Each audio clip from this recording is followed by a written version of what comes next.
G'day guys, Shawnee from Life and Tennis. Today's video is going to be a very quick one. I'm just going to discuss poor old Alejandro Davidovich Fokina and his yet another final that he's made and unfortunately hasn't been able to cross the finish line. And yeah, still yet to win his maiden ATP Tour title. It's amazing to think someone as talented as that has not won a title yet. When I heard that the other day, I couldn't believe it. I genuinely had to look it up. And yeah, I mean, this year he's made 3 finals alone.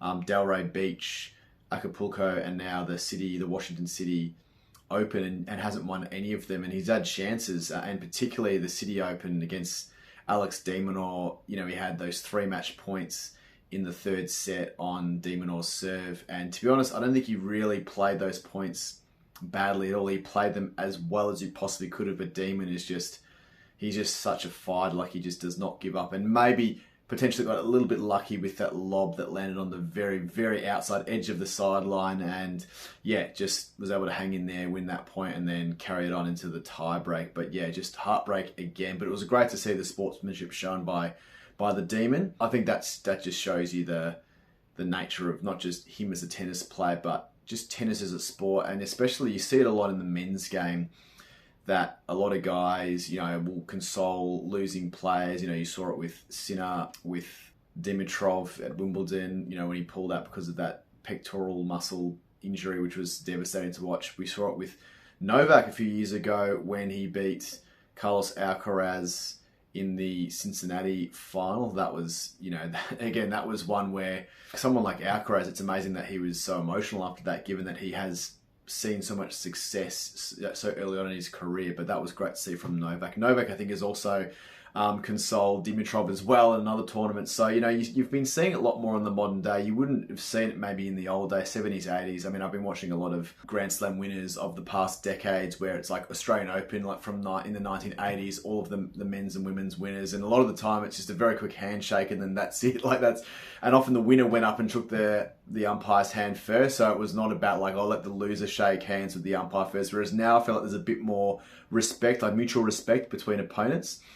So yeah, it's great to see, but I think it really does beg the question, you know, what is it going to take for someone like, Davidovich Fokina to break through and win a title? I think it's just all mental. The fact that he hasn't won one yet, maybe when he's that close to getting to the finish line, he just gets slightly tight in the moment. I honestly feel like the City one against de Minaur I don't really know what more he could have done, because he had those 3 chances and he played those points as well as he possibly could. Some people might say that he may have choked because in the previous game he didn't serve it out. But, you know, just to create those chances and to play those points as well as he did and still lose them is just really, it's just unlucky and it's just unfortunate. So, but he's had a great year this year.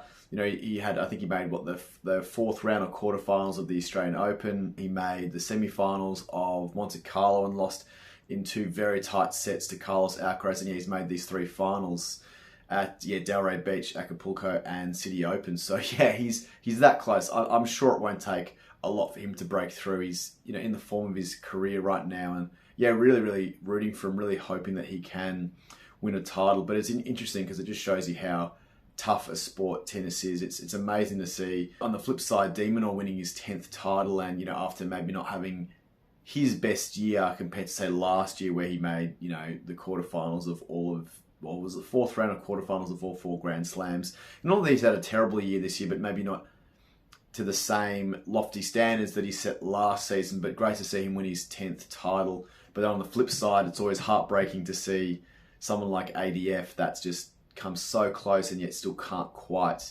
break through. But it's just as I said, it's the heartbreak. It's what we love about tennis. You know, the heartbreak and the jubilation of you know, the winners and the losers in our sports. Let's just see what happens in the next few matches. ADF has won his 1st match at the Canadian Open, beating another relatively informed player, Mute.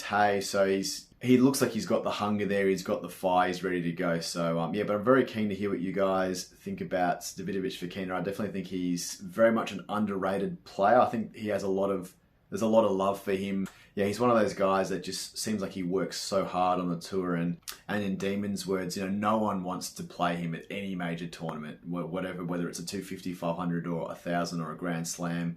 He's just such a competitor, such a fierce fighter, and yeah, just so talented. So yeah, I'm sure it's not going to be long until he, finally does break through. But anyway, guys, keen to hear what your thoughts are. And as always, please like and subscribe for more life and tennis related content. Cheers, guys.